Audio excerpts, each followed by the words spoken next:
Hi, everybody. It's Terry with Crafty Book Nerd. Where's my N? There it is. Crafty Book Nerd. I know it's been a minute. Oh my gosh, y'all. Life has been crazy in 2025. That's all I can say. I'll do a video and give y'all a life update later. But I am back, and I'm hoping 2026 I will be able to get more videos up for y'all. So it's my favorite time of the year where I do my top 10 books of 2025 and give you a few statistics. But first, you know what time it is, time for our quote of the day. And today's quote says, and it's very applicable to me, success is getting up one more time than you fall down. I have not given up on my YouTube channel. I plan for 2026 to be a much better year. So let's get into it. First, we'll start with a few stats. Here are the types of media that I had this year. I read over 60 that were actual real books. And the most exciting thing about that is that most of those came from the library. I did have about 25-ish ebooks, and I did listen to about 12 audiobooks, which is good. I try to do one audiobook a month. The genres, no surprise here. My biggest category with 34% being thriller, followed by his contemporary, historical, fantasy, and then you'll see the other ratings there. I also read a few more middle grade, and we're going to talk about those shortly. This year, I managed to read 33,005 pages. My average rating was 4.1, and that I believe because look how many 5 stars I had. I had 34 5-star reads. So picking my top 10 from that was not an easy task, I can tell you. And then I had 35 that were 4-star reads. It was a great reading year for me. First, I want to talk about the middle grade books. I did not put these were 5 stars, but I did not put them in my top 10 because they were middle grade. But if you do middle grade March, you definitely need to put these 3 on your shelf. The first one is A Place to Hang the Moon. And this is about 3 siblings who end up being orphaned, and they're moved around from family to family. It's very heartwarming, and it's about their survival, and it's a good one. The next one, The Length of the String, is also a very good one. And this one is about Imana, who is a black girl in the 1941s who has been adopted by a Jewish family. And she finds a diary that gives her a lot of information about her past. And it also does deal with the Holocaust, but it was very well done for middle grade. And then the last middle grade that I want to talk about is Hour of the Pumpkin Queen. If you're a fan of 'Twas the Nightmare Before Christmas, you know about the Pumpkin Queen. And this book picks up right after her and Jack get married. And she has her own set of situations to deal with. I really enjoyed it. In fact, I bought that one and it's going to be on my shelf forever. Next, I want to talk about some honorable mentions. I have 4 of these because, like I said, I had 30, 34, 35 5-star reads. Picking 10, that's like picking your favorite child. It was difficult. But here are my honorable mentions. First, we have All the Lonely People. What a heartwarming story. It's a story about a man named Hubert, and he is 84 years old, and it's just such a good story about family and what happens to people when they get older and how lonely they can be. And his story was a good one. Next, shifting gears big time, is The Monster We Made. Talk about dark. This was slow, it was creepy. Whew, it was definitely a psychological thriller, had some twist I never saw coming. It was a good one. The Wife and the Widow by Christian White, and I'm sorry I forgot to mention the author's name, but you can see them on the books. I just finished this one in December, and it was a good one. It's got 2 different timelines going on in it, and it takes place on an island. And of course, it is about a wife and a widow, and it's such a good thriller. I really enjoyed it. And then the last honorable mention is The Patient's Secret. Um, this one is about secrets that are worth keeping and worth dying for. It's during It's about a therapist, her professor husband, and their children and what happens to them. And it was really good. A big surprise in this one for me. All right, let's get into our top 10. I have a couple series in my top 10, and so if I read both books this year, they may have not been published this year, but I've read them this year. I included both of them in the countdown. So coming in at number 10 is the spicy fantasy romance Phantasmia and Enchantra by Kylie Smith. I love this series, and there is going to be a third book, and I can't wait to get a hold of that one. It's going to be good. This book has two rules in this world. You have to stay alive, and you can't fall in love. It's about a contest that someone has to go through, and they end up making a bargain that might not be such a good bargain. It's got elements of a game, and it's a deadly game of hide and seek is what it is, and I really liked it. And Enchantra is not the same characters, but it's also about a game. It's got different characters in it, but they have some of the same things that they have to do to survive. And I like both of these, and like I said, I cannot wait for number 3 to come out. Number 9 was a historical fiction, and that one is The Lion Women of Tehran.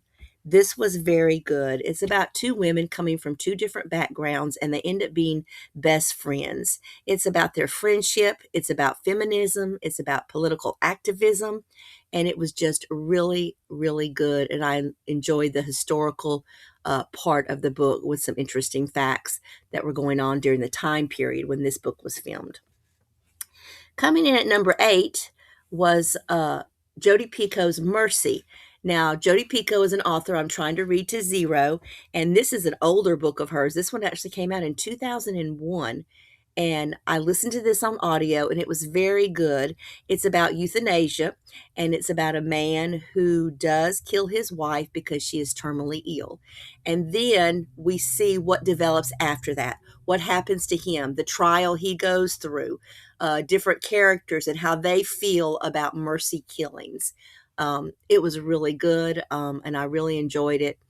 Like I said, I love Jodi Picoult, so this is a good one. If you haven't picked this one up by her, you need to check it out. Coming in at number 7 is another one of my favorite authors, S.A. Cosby. I'm not surprised. It was a 5-star. Everything I've read by him has been a 5-star, and this one is called King of Ashes, and I've seen this one on quite a few of my other booktubers that I watch on their top 10. This is a dark, gritty family drama.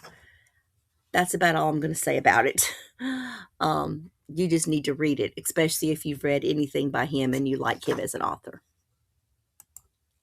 Number 6 was one of my book of the months this year, and that's Beautiful Ugly by Alice Feeney. This one is also a very dark thriller. It's about marriage. It's about an author, Grady, and his wife has gone missing and can't find her. And so he decides to go off to an island to finish a book that he is writing. While he's on this island, strange things begin to happen. There are lots of twists in this one, and the ending I did not see coming. So Alice Feeney, I've read some of her other books, and I really do like her writing. So that was a good one. Coming in at number 5 is another series, and this one only has 2 books, and I really wish there would be a third book because I enjoyed them so much. One Dark Window is the first one, and Two Twisted Crowns, and these are by Rachel Gilling. These are Gothic romantic fantasy books. It's about 2 sisters, and the main character, Elizabeth, and what she has to face. In the second book, we see what she has to face from the consequences from what she has to do. It's very twisted, and it's really good. And if you like fantasy and gothic and romance all mixed together, you should check these out. Moving on to number 4 by another one of my authors I plan to read to zero is The Answer Is No by Frederick Bachman. This book is a short story and it had me laughing out loud. It was so funny. In this book, we're following a character named Lucas.